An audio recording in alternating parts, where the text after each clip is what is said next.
Title इतकं मस्त आहे या नाटकाचं, तर त्याच्यात म्हणजे इतकं ॲप्ट टायटल आहे की ह्या टायटलवर जर तुम्हाला कॅरेक्टर पकडता येत नसेल तर मग अवघड आहे, की शांतेचं कार्ट चालू आहे. तर मग चालू आहे म्हटल्यावर मग सगळ्याच गोष्टी त्याच्यात आल्या त्या कॅरेक्टरच्या. मग त्या दृष्टीनेच सगळं एक काम होत गेलं.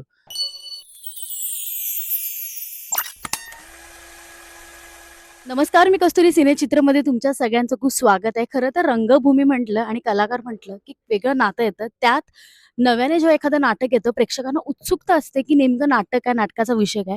पण विजय केंकरे सर म्हटलं की प्रेक्षक खुश असतात. सर आज इतकी नाटकं केलेत आजपर्यंत. खरं तर शांतीचं कार्ट हे नाटक येऊन गेलं होतं, पण पुन्हा नव्याने जेव्हा आपण प्रेक्षकांसमोर आणतो, एक आव्हान वाटतं का तुम्हाला? नाही ना, आव्हान प्रत्येक नाटक आव्हान असतं. पण शांतेचं कार्ट नाटक बंद झालं होतं हे कोणी सांगितलं तुम्हाला? आणि ते लोकांच्या मनात अजूनही जिवंत आहे म्हणून तर आम्ही त्याचा परत प्रयोग करतोय. मग ते काय, ते शांतीचं कार्ट. आणि उलट हे नाटक करताना प्रेशरपेक्षा आनंद आहे, की लोकांना 2.5-3 तास 3 तासाची धमाल करमणूक करणारं हे नाटक आहे. आणि असं सगळं नटसंच असताना काय होतं, एकाच्या जागी दुसरा माणूस येतो, पण त्याने परिणामात काहीच फरक पडणार नाही असा नटसंच आहे. तेव्हा तो प्रॉब्लेम नाही. खरं तर विषयाकडे कौटुंबिक विषय असला ना, की थोडा तुझा तो जिव्हाळ्याचा विषय आहे. कारण का कुटुंब म्हटलं, की त्याला एकत्र ठेवणं हे तुझा पर्सनल आयुष्यात देखील भाग आहे. अशा पद्धतीचं आपण नाटक करतोय. हे तुला स्वतःला किती छान वाटतं, कारण का प्रेक्षकांना ते आवडतं. आजपर्यंत तू अनेक नाटके केले, त्यांचे विषय खूप वेगवेगळे आहेत. पण हे नाटक पुन्हा नव्याने करताना किंवा ती भूमिका करताना काय वाटलं? तर या नाटकाबद्दल जिव्हाळा आहेच. अगदी पहिल्या शब्दापासून ते शेवटच्या अक्षरापर्यंत. पण मला शांता जगताना मला मजा येते. म्हणजे शांता सतत कार्ट्यावर ओरडणारी असली, चिडचिड करणारी असली, तिचा आवाज जरी भयंकर मोठा असला तरी सुद्धा त्याच्यामध्ये ना तिच्यात एक ममत्व आहे. पोराबद्दलची काळजी आहे. घरात येणारी सून आहे ती अशी असावी, तिच्याबद्दल तो एक आग्रह आहे. नवऱ्यावर प्रेम आहे. तरी त्याचा तो वेंधळेपणा किंवा मूर्खपणा बघून तिला राग येतो. पण तरीसुद्धा ती तितकंच प्रेमही त्याच्यावर करते. तिला जेव्हा कळतं, की माया साने नावाचं एक प्रकरण माझ्या नवऱ्याच्या आयुष्यात आलंय, त्यावेळेस तिची चिडचिड न होता ती अचानक ती रोमॅन्टिक होते, की जेणेकरून ती आपल्या नवऱ्याला आपल्या जवळ ठेवेल. तर अशा पद्धतीचे अनेक कंगोरे या शांताला आहे. त्यामुळे ते जगताना मला मजा येते. त्यातले बारकावे काढताना मला मजा येते. मला माझ्या श्याम्याबरोबर म्हणजे दर्शाबरोबर काम करताना मला खूप धमाल येते. तो पुन्हा एकदा एक शांता जगण्याबरोबर एक अभिनेत्री पण तोही छान प्रवास दर्शन बरोबर. त्यामुळे मला हे नाटक मुळात जिव्हाळा आहे. सगळी माणसं म्हणजे मयुरा काय किंवा आम्ही त्यावेळेस 200च्या वर प्रयोग केलेत. आता 218 पासून आम्ही सुरुवात करतोय आणि आता राजेश दादा आहे. नवीन टायमिंग नक्कीच. आणि राजेश चिटणीस तर नवीन टायमिंग आहे त्याचं. प्रदीप दादा, सुकन्या, विक्रांत या सगळ्यांबरोबर एक टीमवर्कनी करायला मजा येणार आहे आणि धमाल. नाही, मला असं वाटतं की इथे 3 पुरुष पिचलेले आहेत या सगळ्यात. इथे फक्त एकटा कार्टा नाही पिचलाय, तर इथे 3 पुरुष फार पिचलेले आहेत. आणि सर्वसाधारणपणे तुम्ही पाहाल तर पुरुषाने कितीही आवाज केला, पुरुषाने असा एक स्टँड घेतला की मी आय एम द किंग असा जरी स्टँड घेतला तरी घराचा म्हणजे तो बाहेर असेल, पण घराचा दरवाजा उघडल्यानंतर बहुतांशी घरात असं होतं की बाईने एकदाच आवाज चढवला की सगळ्या गोष्टी घरातल्या बदलून जातात. आणि ते सर्वसाधारणपणे सगळ्यांना लागू होतं. तेच कारण असावं कदाचित की ती गंमत ऑडियन्सला बघायला आवडत असावी.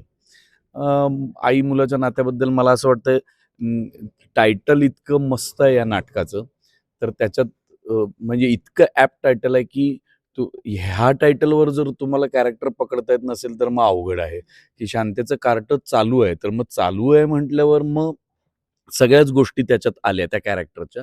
मग त्या दृष्टीनेच सगळं एक काम होत गेलं. पण एवढं आवर्जून सांगतो की हे नाटक म्हणजे हे नाटक करताना कितीही वेळा केलं तरी असं छान फिलिंग राहतं. किंवा अ, असं सुद्धा अनेकदा होतं की एखादा प्रसंग जर एखाद्या प्रयोगात जर म्हणावा तसा रंगला नाही, तर थोडासा त्याच्यावर बारीकसा विचारही होतो की अरे असं का झालं? आणि मग ते त्यावेळेला त्या क्षणी त्या पुढच्या प्रसंगांमध्ये ते सगळं थोडंसं भान ठेवून अ, बदलावं म्हणता येणार नाही, पण काय आपण म्हणू चालूगिरीने ते सगळं पुढे न्यावं लागतं सगळ्याच पात्रांना. आता म्हणजे मी सांगतो की प्रदीप जोशी इथे आहेत. प्रदीप आणि राजेश जेव्हा ह्या तालमींना जॉइन झाले, म्हणजे आम्ही जेव्हा तालमी करू लागलो, तेव्हा तालीम सुरू झाल्यापासूनचे ते आणि आत्ता ते दोघे परफॉर्म करतायत ते, तर आम्ही जे 200च्या वर जे प्रयोग केले ना, त्याला मॅच करत ते तिथपर्यंत आले एवढ्या कमी वेळात. इव्हन दो ते सुकन्याबद्दल सुद्धा विक्रांतने आणि मयुराने तर प्रयोग केलेलेच आहेत त्या बाबतीत. पण ते डिफिकल्ट आहे आणि ऑलरेडी केलेल्या म्हणजे 2 बाकीचे सगळे पुढे पळतात आणि त्यांच्या स्पीडला मॅच करत तिथपर्यंत यायचंय आणि तेवढ्याच स्पीडने परत न्यायचंय सगळं पुढे नाटक. म्हणजे नाटकाच्या वेगाबद्दल म्हणत नाही, पण कॅरेक्टर करताना खरं तर राजेशला किंवा प्रदीप काकांना तसा फार वेळ मिळालेला नाहीये हे सगळं करायला. पण त्यातूनही त्यांनी जी धमाल सुरू केली ना, मग हळू आतमध्ये बोलणं सुरू झालं. मग मयुरा बोलू लागली, विक्रांत बोलू लागला, विशाखा बोलू लागली, की "अरे हे छान होतंय, हे थोडं आपण करूया, ते छान होतंय, ते थोडंसं अजून करूया." असं करत आम्ही उत्तम नाटक सादर करण्याच्या टप्प्यावर आलेलो आहोत आणि आम्हाला 2000% खात्री आहे, की त्या नाटकाचे आधी 217 प्रयोग झाले असतील, तर आम्ही या संचात मिनिमम 500चा टप्पा तरी गाठू आम्ही. ह्यांच्या नाटकात आपण काम करतो हे आपल्याला दिसतं. च्या अजिबात नाही, ते देत नाही. नाही, नाही, अजिबात नाही. आणि या दोघांबरोबर मी खूप वर्ष काम करतेय. एक छान केमिस्ट्री आहे आणि त्यांचं टायमिंग इतकं अफलातून आहे, की त्यामुळे आम्हाला शिकायला मिळतं खूप, की काय अचानक काही ॲडिशन घेतली तर कसं रिस्पॉन्स करायचं हे मी या दोघांकडूनच शिकत आले आहे. लिटरली म्हणजे आता मी माझं आणि मयुराचं 6वं-7वं नाटक असेल कदाचित. 7वं नाटक आहे. 7वं नाटक आहे. त्यामुळे आम्ही खूप काम एकत्र केल्यामुळे पण त्याच्यामुळे मी खरंच शिकले, की त्याने अचानक काही ॲडिशन घेतली आणि तू फार प्रचंड हुशार आहे यामध्ये, की आत्ता जे काही घडामोडी होतात त्याच्यात तो पटकन ॲडिशन घेतो. मग आपण कसं रिॲक्ट करायचं हे मी तिथे शिकले युनिव्हर्सिटीत. ह्या मी देखील हे नाटक म्हणजे बराच काळ लक्ष्मीकांत दादांचं ते बघितलेलं आहे तेव्हाचं. पण ते नाटक परत आज मला कळायला मिळतंय याचं म्हणजे मी खूप भाग्यवान समजतो स्वतःला. आणि विजय काकांना आणि विशाखा, दर्शन यांच्यासोबत काम करायला मिळत आहे. तर आय एम सो लकी. आणि ही आमची जी नवीन टीम आहे, ही सुद्धा आता त्यांनी जे प्रयोग केले आहेत तिथपर्यंत आम्ही पोहोचणार नाही, पण आमच्या परीने आम्हाला जे करायचं आहे ते आम्ही करणार आणि प्रेक्षकांच्या हृदयात जागा मिळवणार आहे. आणि सगळ्यांनी नाटकाला यायचंय बस. आम्ही आता या संचामध्ये कसे बसतो, कसे बसू शकतो हे प्रेक्षकच सांगतील. त्यामुळे मी अगदी थोडक्यात 2 गोष्टी सांगतो. मी अगदी मूळ संचात हे नाटक बघितलेलं आहे आणि त्यामुळे मला सातत्याने लक्ष्मीकांत बेर्डे, रवींद्र बेर्डे, त्यानंतर त्या नाटकाचे हे सगळ्यांचे मला आठवणी या सातत्याने होत असतात त्याच्यामध्ये. आणि हे नाटक आत्ता जेव्हा बसवलं तेव्हा मी सांगेन की दर्शन हा इतका मेहनती मुलगा आहे, की हे सगळं त्यावेळेचं त्यांनी जे काही केलेलं आहे ते त्यांनी आमच्याकडून बसवून घेऊन त्यांनी आमच्यापेक्षा जास्त मेहनत करून आमच्याकडून हे करून घेतलेलं आहे. आणि जेव्हा कधी तो नसायचा तेव्हा विशाखानी सुद्धा ती स्वतः उभी राहायची, इतर भूमिका करून. ते ह्या दोघांनी आम्हाला फार मदत करून ते आमच्याकडून करून घेतलेलं आहे. त्यामुळे आमचं काम जर का लोकांना आवडलं तर त्याचं बरंचसं श्रेय या दोघांनाही आहे, हे मी आत्ताच सांगून ठेवतो. जसं सगळे म्हणाले, यंगस्टर्सनी हे नाटक बघायला हवं. मी एक स्वतः यंगस्टर आहे. या नाटकाच्या बाबतीत कायम ऐकलेलं आहे, पण मी हे कधी पाहिलं नव्हतं. आणि मला खरं तर खूप आनंद आहे, कारण मला विजय सरांबरोबर काम करायचं होतं. मला तीही संधी मिळाली. विशाखाताईबरोबर माझं दुसरं नाटक आहे, त्यामुळे तिच्याबरोबर आय एम मच कम्फर्टेबल. दर्शन दादाबरोबर पहिलंच नाटक आहे. पहिल्या दिवशी तर मी 2 मिनिटं ब्लँक होते, की कसं इकडनं तिकडे, तिकडनं कसं आपण करणार? बट पूर्ण टीम खूप सपोर्टिव्ह आहे. पूर्ण टीम खूप एफर्ट्स घेते टू रीच द पॉइंट.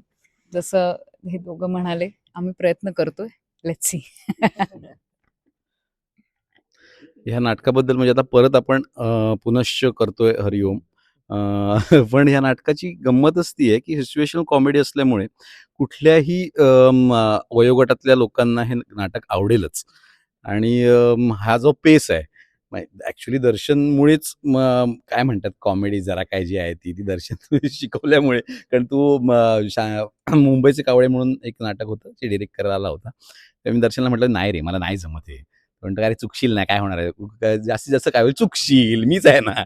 मग त्याच्यामुळेच निदान हे काय जे असतं ते कधी कधी म्हणजे साल्या तू दर्शन सर करतोस ते आहे जाणार, कारण त्याच्याकडूनच शिकलोय. पण धमाल आहे नाटक, आणि आता नवीन संचात आता परत तुम्ही तेवढीच धमाल, म्हणजे अगोदरच्या संचासारखीच धमाल तुम्ही अनुभवणार आहात, एवढं नक्की.